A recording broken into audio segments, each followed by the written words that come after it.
Democracy depends on a free press. Please support our independent journalism at democracynow.org/give.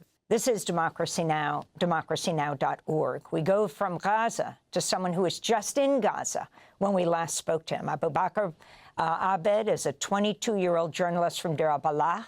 He used to be a football or soccer commentator, but now, as he says, he's an accidental war correspondent. In recent weeks, he's been evacuated to Dublin, Ireland, to continue his education and get medical treatment for malnutrition. He received a scholarship to study as he heals. His new piece for Dropsite News is headlined "The Unbearable Pain of Leaving Gaza." Abubaker, welcome back to Democracy Now! We last spoke to you in Gaza. Now you're in Dublin. Talk about that journey that you took and your thoughts as you listen to another report from Gaza City, a report that you might have given several months ago. Yeah, thank you so much, Amy, for having me. Of course, it's been a very agonizing decision, a very heartbreaking one. And let me just say first that everyone in Gaza should have this chance to get the treatment. Everyone in Gaza should have the right to continue their education. I'm not better than anyone inside Gaza at the moment. But yes, for a 22-year-old to take such a decision at such a time, in a very, very young age, is absolutely traumatizing. I was forced to it because at that time, I was very malnourished, and if I stayed because of the blockade, and we heard the report and the ongoing starvation and blockade of every corner of the Gaza Strip, is just lethal. So if I stayed, I would die. All Gaza right now is starving. So I was left with no choice. And this wasn't the only reason, to be honest, because at the same time, it was threatened multiple times. Yesterday, Israeli warplanes bombed the burns ward inside the hospital, killing journalist Hassan Slayeh. He's literally the most famous, renowned journalist inside Gaza. Everyone really learned from him. I learned from him. And he brought journalism to Gaza. He's been covering Gaza since 2009, 3 years after the blockade or the siege that Israel imposed on the territory. So when you look at the number of journalists killed in Gaza, more than 215, and I'm very fortunate to have survived. But again, everyone deserves this chance. Everyone should have the right to education, to health, to everything. But I can't really tell you that I'm safe here. I'm probably a physical survivor, but not an emotional survivor. The images that I took with me from Gaza are still haunting me all the night.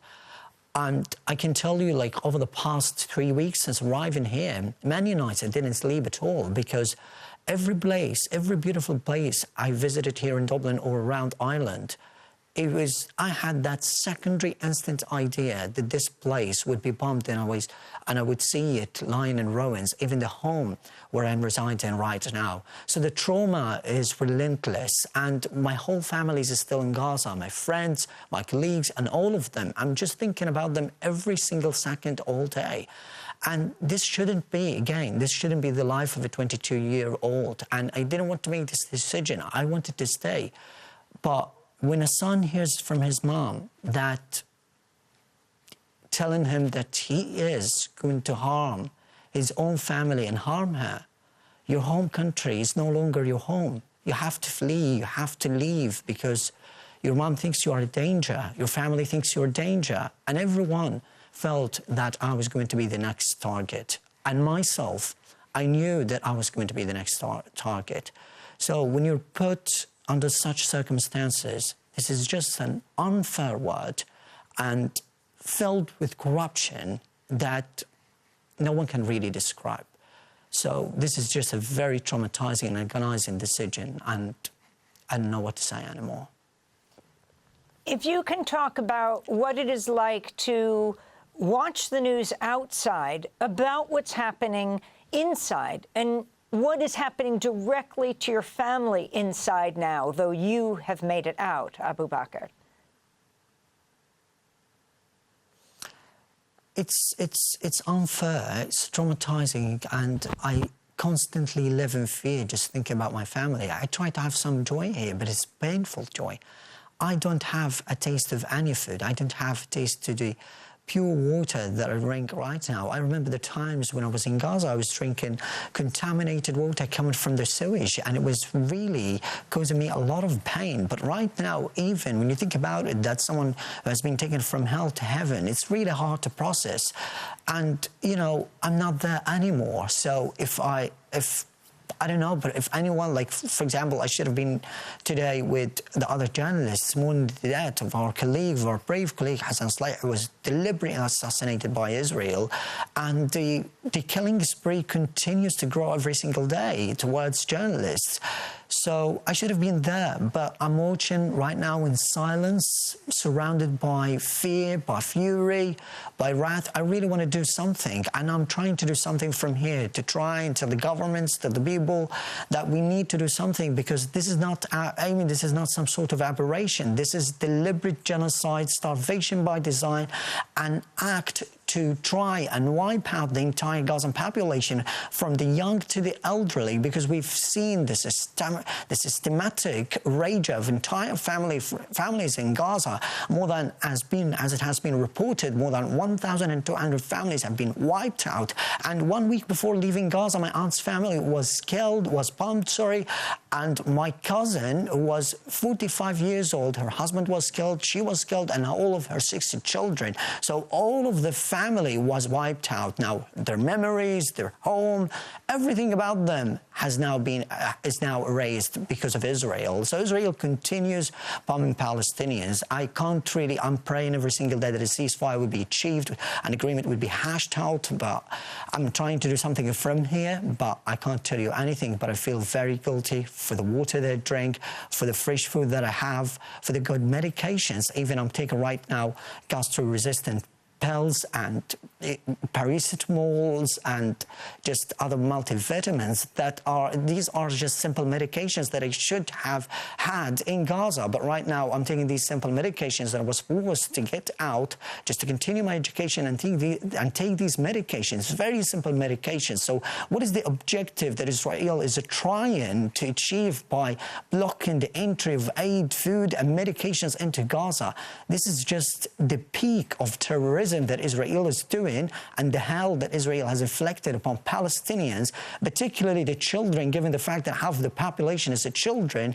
This hell is just unprecedented in the conditions. As I'm talking to my family and I'm hearing the bombings from abroad, I was hearing them in Gaza, I feel very frightened, very terrified, and I can't really have a good moment of safety here. I'm not safe. I'm just a physical survivor.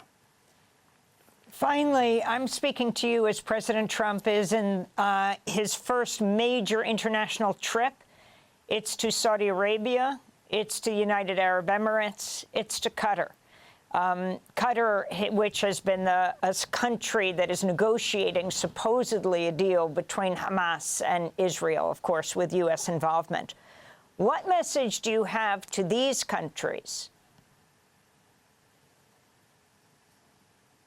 That it is enough. It's enough. We're not a party to this war. And this is something I told you while I was in Gaza. We're not a party to this war. We didn't do anything to be suffering that way, that all the Palestinians right now trapped in the territory are still suffering every single day. They don't have access to water. They don't have access to food. My family is suffering relentlessly. They don't have anything. And what is happening is something that has to stop, because we are humans like anyone across the globe, and we have the right to live. We have the right to have a normal life, because the simplest things here in this country, in Ireland, are not available for people in Gaza. I'm seeing the leftovers people leave in the waste baskets. Those things are precious for Palestinians, for my family, for everyone in Gaza. But you can see the different worlds that we are living in. A whole community, a whole population is being genocided live now, while an entire word of 9 billion people is just to stand by passively, not being able to send one bottle of water or a can of food to children who are starving, who are being brutalized, traumatized, and ostracized as if their lives have no value at all. And Israel's war crimes go I want to just thank you so unpunished. much for being with us. We have to leave it there. Democracy Now! Is funded by viewers like you. Please give today at democracynow.org/give.